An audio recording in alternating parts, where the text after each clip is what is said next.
Ito po, tuturuan ko kayo kung paano mag-reset through NBR. Right click nyo lang po menu.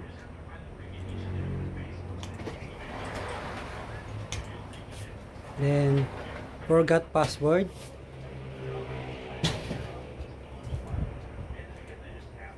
Then, kung mapapansin nyo, meron akong nakalagay na email dito. Ayan. Dapat, maglagay kayo ng email dyan kapag magre-reset kayo initially. So, wala pa yan. So, pag nakapaglagay na kayo, punta lang kayo sa EasyView. Dapat nakalagin yung account nyo. Then, general. Forgot password. Then, scan nyo lang po yung QR code.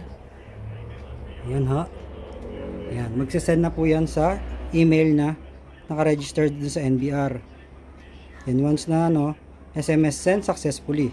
Then, puntahan nyo lang po yung inyong email address or yung Gmail. Nasa spam po yon or inbox. Ayan. Ayan po. Naka-receive na ako. Ayan po yung security code. Yan po yung i-enter natin dito.